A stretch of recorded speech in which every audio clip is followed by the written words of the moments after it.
What's up, everybody? It's Cosmic.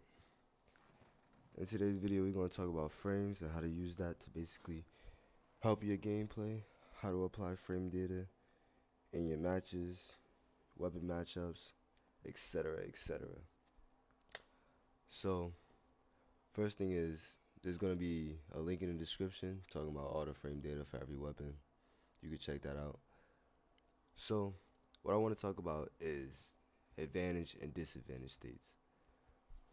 As you can see on the screen, it's Koji Hattori. And right now, Hattori is at a disadvantage. Throwing a committal move in neutral while I'm just not there in active frames. I haven't started up a move yet, which means I'm in advantage state. You can use this, throw out a plethora of moves, and basically win the advantage, convert it to either an edge guard, or you winning neutral and just converting back to neutral, or basically maybe going for more reads as if, so I'm seeing a man light, I go for something like that. Something objective, something simple.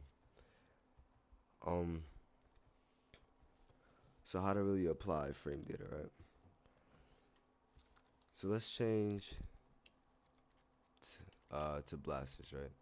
So blasters startup frames on sidelight is 8 starter frames, right? And swords and light starter frames is 5. So, due to the math, sword and light should be able to beat blaster sidelight, correct?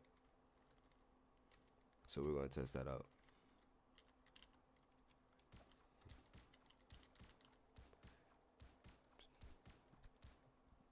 So we'll actually just make blasters do it and light instead.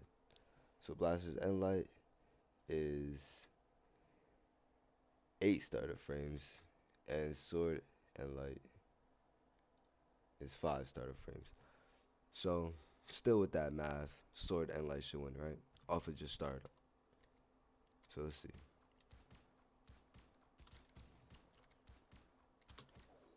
As you could hear the move start up and end light beat it. That's just one example of how, as you can see during the startup frames,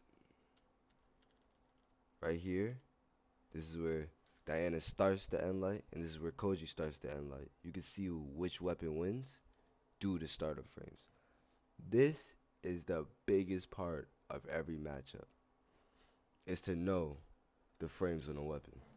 Most players lose matchups due to them not knowing the frames on a weapon, throwing out a move on whiff, and then getting punished either because of recovery frames or sometimes even starter frames. When people say that their move gets scuffed or clashes happen, that's because moves started up at the exact same frame, they clashed, and there's a random victor.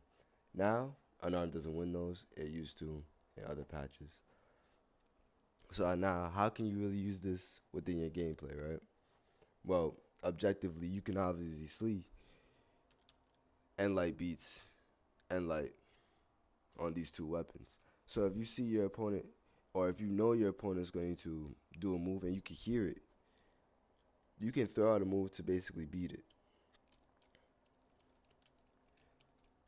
And that's really a huge thing. You can hear startup frames, right? Like, you guys can hear the move. So if I know the move is starting, then I could do something to basically stop that move. With that being said, it could be the other way around. Your opponent can hear your move start up, and due to that, they can cancel your move with something better. Now, that goes with weapon matchups, etc., etc. We can get into that in a different video.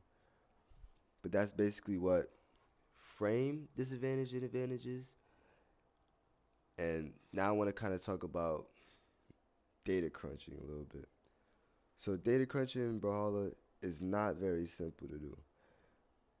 But the result of data crunching is basically the best thing to get. So let's say imagine playing Hammer, right?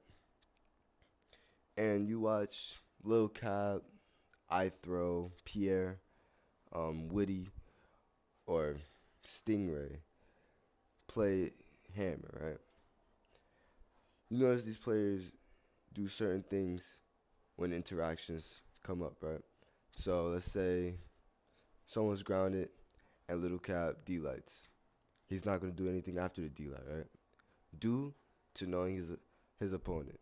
His opponent's going to think, okay, if they get a D-light, they can get a plethora of true combos or a dodge read. So they panic. They either dodge, they either jump, something like that.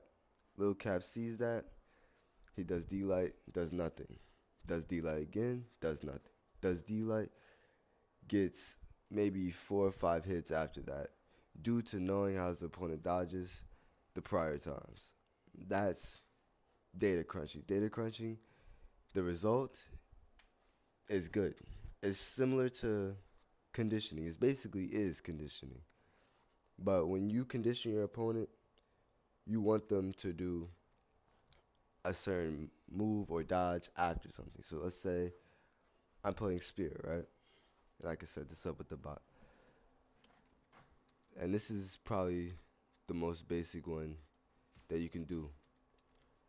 So let's say you play Spear, correct? And you want your opponent to dodge into you, right? Or you want to hit a specific move. So say you want to hit jump, right? Say you want to hit D-light on Spear. You hit either an N light or a side light and see their reaction. So most times, if you get N light on Spear, they're gonna jump after. And if they don't jump, you're gonna get N light after that. So it's more about conditioning. You hit someone with a repetitive move once or twice, they're gonna think, okay, I need to change the pattern so I don't get hit again. Due to that, you kind of induce fear into your opponent. So you hit them with 2 N lights. They're in their head, they're like, okay, there's only 2 things I can do. I can either jump to not get hit with another N light, or I can dodge, even though an N light is still gonna hit if you spot dodge. So what's the result? They end up jumping. When they jump, you D-light there. That's a small but effective conditioning tool that you can see top players use, and it goes a long way. And you can do this with a lot of different weapons. Let's say with guitars, right? You pressure them with side light, D-light, right?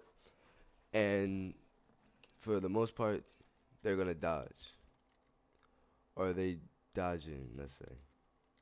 So we'll put the bot to neutral dodge for now, right? And you notice that your opponent spot dodges, right? What happens when you don't really apply the pressure? So let's say you do that, right? And you give like a different answer.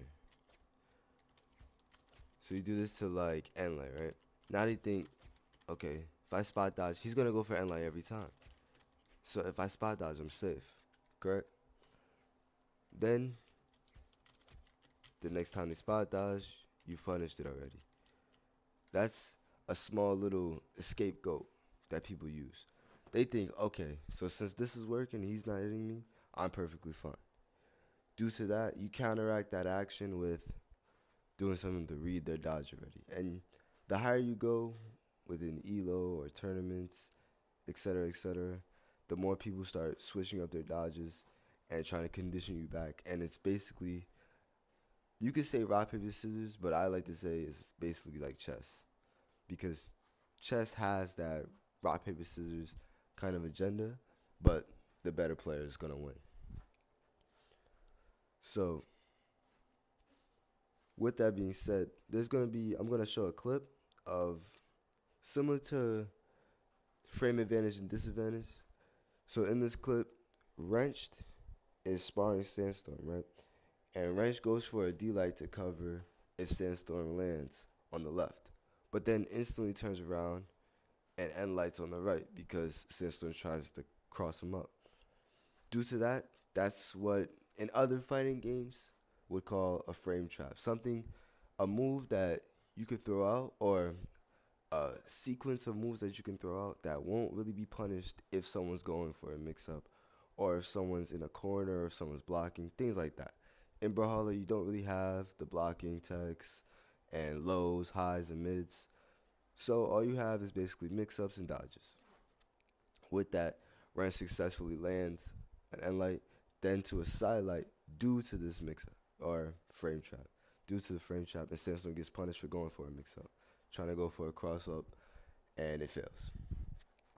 This is just one kind of sequence of, if you whiff and you know how to perform a frame trap to where you're in frame advantage, go for it.